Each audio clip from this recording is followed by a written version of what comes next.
Ads, ads है। अब जानकर क्या सर्च हो रहा होगा कि ये कौन बीमारी आ गया। तो ये बीमारी कोई नया बीमारी न है, ये मानिए ना, तो एक घातक बीमारी है। और जब हो जाता है ना तो आदमी नहीं रह जाता है, बिल्कुल ढीला ढाला हो जाता है। देखिएगा ना तो गजब लगेगा, यानी 25 में 55 दिखेगा, 55, 25 में 55 हो जाते हैं। ऐसे ही नहीं, इसका मैंने फुल फॉर्म यहाँ लिख दिया हूँ। फुल फॉर्म देखिए क्या है, acquired immuno deficiency syndrome. Acquired immuno deficiency syndrome AIDS का पूरा नाम हो गया। और इंसान ये बीमारी को लेकर जन्म ले सकता है, लेकिन उसका कंडीशन होती है। और ये बीमारी इंसान में, पता है एक्वायर्ड क्यों, लिखने वाला ने दिमाग लगाया, खोजकर्ताओं ने दिमाग लगाया, तब जाकर के इसे लिखा है। ये देखिए हिंदी में क्या है, उपार्जित प्रतिरक्षा न्यूनता सिंड्रोम। आप चलते रहिए ना और किसी को सुनाते रहिए, कहते रहिए एक्वायर्ड इम्यूनो डिफिशियंसी सिंड्रोम, कोई प्रभाव पड़ने वाला नहीं है। उपार्जित प्रतिरक्षा न्यूनता सिंड्रोम, कोई प्रभाव पड़ने वाला नहीं है। लेकिन खाली कह दिए एड्स, तो बताइए बांस, यानी एक बांस भर दूरी हटा लेगा, यानी अपने से बतलाओ अलग होना शुरू हो जाएगा। तो आखिर क्यों इसमें इतना ज़्यादा समस्या उत्पन्न होती है और लोग अपने आप को एक बांस अलग हट जाता है। क्यों भाई?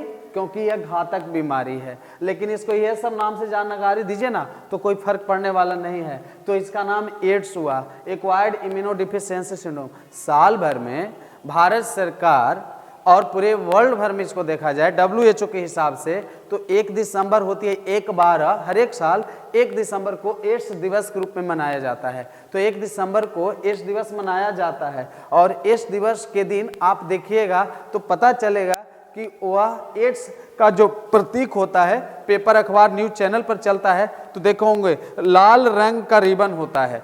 तो लाल रंग का जो रिबन होती है, वह लाल रंग का रिबन क्या चीज की पहचान है, लेकिन लाल रंग का जो रिबन होती है कैसे होती है, हम यहाँ पर सिंबल देंगे कि लाल रंग का रिबन जो होती है वो किस तरह का होती है, बना हुआ उसका सिंबल देखिएगा ऐसे बना हुआ रहेगा, ऐसे। तो उसका सिंबल जो रहेगा उस तरह का बना हुआ रहेगा। तो ये जो रहेगा इसको रेड रिबन कहा गया है, रेड रिबन। और रेड रिबन का जो सिंबल रहेगा, लाल रंग का जो रिबन रहेगा, वो आखिर ये रेड रिबन जो है वो कौन सा बीमारी का प्रतीक है। तो तुरंत आप समझना कि रेड रिबन जो है किसी बीमारी का प्रतीक है। तो वह कौन सी बीमारी है, वह बीमारी एड्स है। तो आपको पूछ देगा कि इस तरह का जो प्रतीक है किस बीमारी का प्रतीक है, तो बताइएगा क्या चीज का, एड्स का। एड्स का प्रतीक होता है जो ये इस कलर का जो रिबन है वो एड्स का प्रतीक है। समझ में आई बातें? तो ये समझ जाना होगा। और इस तरह का प्रतीक से मनाया जाता है हर एक साल 1 दिसंबर को। कौन सा दिवस? एड्स दिवस मनाया जाता है। तो ध्यान रहे एड्स दिवस 1 दिसंबर को मनाया जाता है। और रही बात आगे कि आखिर एड्स इतना घातक क्यों होता है, आखिर एड्स बीमारी है तो इतना घातक कुछ तो होगा, रीजन तो इसकी आती होगी ना, बेवजह थोड़ी हो जाएगा। तो हर बीमारी का वजह रहा है और इस बीमारी का भी वजह है। क्या है इसका वजह? चलिए बात करते हैं इसकी वजह का, इसका कारण का, कि इसका कारण क्या है। तो एड्स का जो फैक्टर है, हिंदी में कारक कहते हैं। तो एड्स का जो कारक है वो HIV है।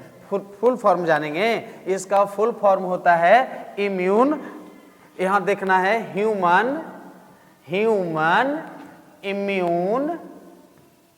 Immune virus, human immune virus. अब बताइए HIV के कारण कोई बीमारी होती है तो वह एड्स है। तो HIV से कोई बीमारी होती है तो उसका नाम एड्स है। तो इसका फैक्टर हो गया HIV।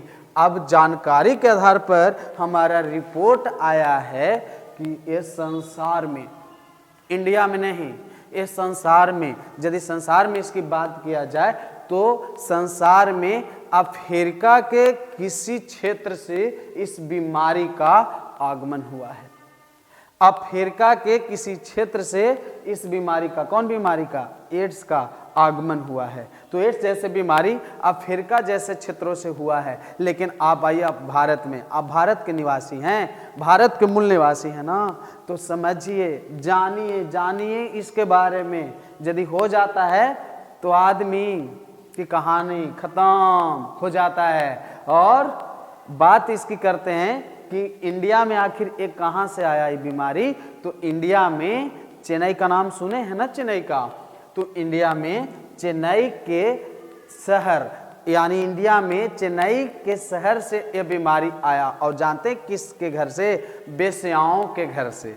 अब बेश्या प्रवृत्ति के जो महिलाएं थीं उन महिलाओं से इस तरह का बीमारी का आगमन हुआ।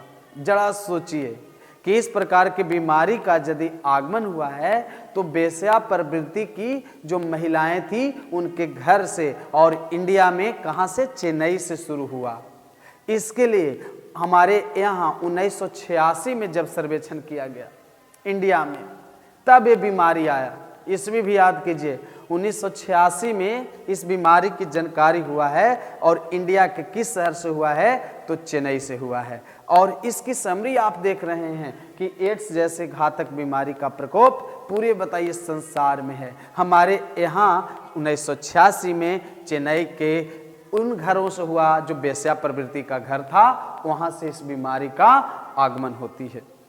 और ऐसा बेश्या प्रवृत्ति के घरों से ही ऐसा क्या हुआ, तो इस पर हम लोग बात करेंगे। तो जानते हैं कुछ इसमें बातें आ जाएगी, वो जानने का प्रयास कीजिए कि HIV तुम्हारा इंट्रोडक्शन है, तुम अपना परिचय देना चाहते हो कि तुम्हारा आखिर रहन सहन किस तरह का है। तो HIV का खुलासा किया गया बात है जो सुनिए आप लोग। HIV आखिर क्या है? तो HIV का बहुत सारा बात, कई भाग बना करके हम इस एड्स को संपन्न करेंगे। छोटी छोटी भाग बनाकर आप लोग तक यानी ये टॉपिक जाएगा, और आप हर एक एड्स से संबंधित टॉपिक को पढ़ते रहिएगा, और इस तरह का हर एक टॉपिक आपको मिले। इसलिए चैनल को नहीं ना सब्सक्राइब किए हैं, सब्सक्राइब कर लीजिए, और वीडियो को आप लाइक कीजिए, कमेंट कीजिए, शेयर कीजिए, और चैनल को आगे बढ़ाने में मदद कीजिए। तो बढ़ते हैं आगे। HIV का इसका देखिए कि कहानी इसकी क्या है HIV का। तो HIV जो है वो कहाँ और किस तरह से लोग बात करते हैं HIV है, लेकिन HIV उत्पन्न होता कैसे है इसके लिए आप जानिए। तो HIV पुरुष के बीर्ज, आप देखिए HIV जो है वो पुरुष के बीर्ज में, अब पुरुष की बीर्ज की बात करते हैं तो पुरुष के बीर्ज में HIV, और ओनी से जो तरल पदार्थ का स्राव होता है, ओनी से नहीं तरल पदार्थ यानी ओनी के तरल पदार्थ, और साथ ही साथ और HIV तुम्हारा स्थान और कहाँ है? तो इसकी स्थान की जब बात करते हैं, HIV पर जब बात करते हैं तो HIV का जो डेरा है, इसका जो और भी स्थान है वह लिम्फोसाइट में है।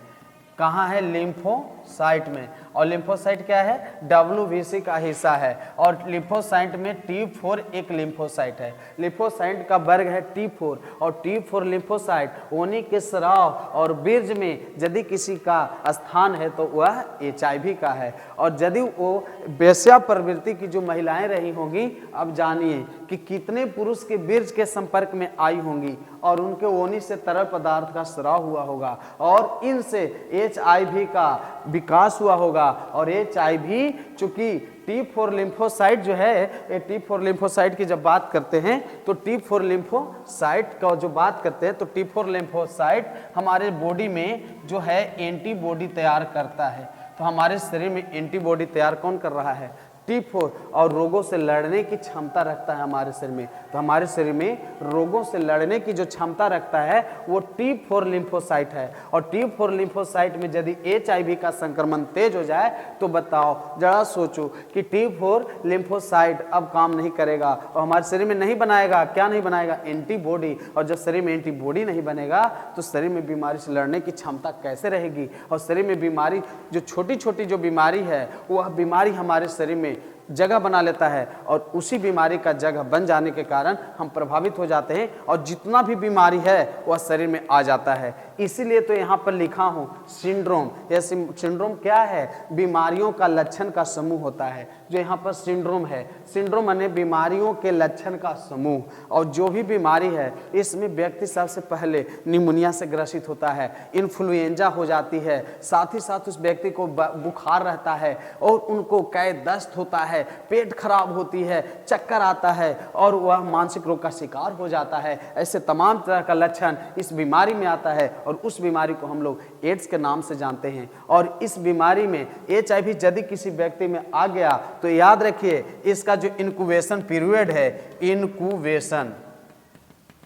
इनक्यूबेशन जो पीरियड है, इनक्यूबेशन पीरियड जो है ना, इनका इनक्यूबेशन पीरियड, उद्भवन काल, इनक्यूबेशन पीरियड इसका रहा है 9 से 14 वर्ष की। तो इनक्यूबेशन पीरियड की जब बात करते हैं तो इनका इनक्यूबेशन पीरियड 9 से 14 वर्ष का होता है। अब जिस व्यक्ति को सोचिए कि जिस व्यक्ति को HIV यदि हो गया है, उसमें HIV संक्रमित हो चुका है, HIV उसके अंदर में प्रवेश कर गया है, तो 9 से 14 वर्ष के बाद ऐसे लक्षण दिखाई देता है। और 9 से 14 वर्ष में ये सोचिए कि क्या स्थिति रही होगी। होने के 9 से 14 वर्ष बाद ऐसे बीमारी का संक्रमण तेज होता है, तो आदमी को समझते समझते तो ज़्यादा दिन टाइम लग जाएगा और बीमारी फैलते चला जाएगा। और वो व्यक्ति यदि प्रभावित हो गया और 9 से 14 वर्ष, उसमें चूंकि देखिए, उसमें चूंकि HIV तो आ चुका है, और अब किसी के साथ वो प्रतिक्रिया करता है। कौन कौन प्रतिक्रिया? वो प्रतिक्रिया मैं बताऊंगा कौन कौन प्रतिक्रिया होती है। एक ही भाग में नहीं, कई भाग है इसका, मैं बताऊंगा अगले भाग में। तो प्रतिक्रिया करेगा तो उस व्यक्ति को भी HIV जाएगा और उसको भी एड्स होना तय हो जाएगा। तो एड्स जैसे बीमारी का उद्भवन काल होता है 9 से 14 वर्ष की, और ऐसे बीमारी का प्रकोप तेजी से बढ़ता चला जाता है। और रही बात इसका लक्षण और इसका रोकथाम, तो मैंने अगला भाग में पेश करूंगा। इस क्लास का जो मुख्य भाग है HIV तक है। अगले क्लास में HIV का जो टॉपिक आपको मिलेगा, HIV का संरचना भी मिलेगा और इसका लक्षण और इसका रोकथाम भी बताएंगे कि किस प्रकार से एड्स पर हम लोग नियंत्रण पाएंगे। तब तक का आज इतना ही, आज का टॉपिक का मुख्य भाग इतना ही रहेगा। दीजिए इजाजत, धन्यवाद।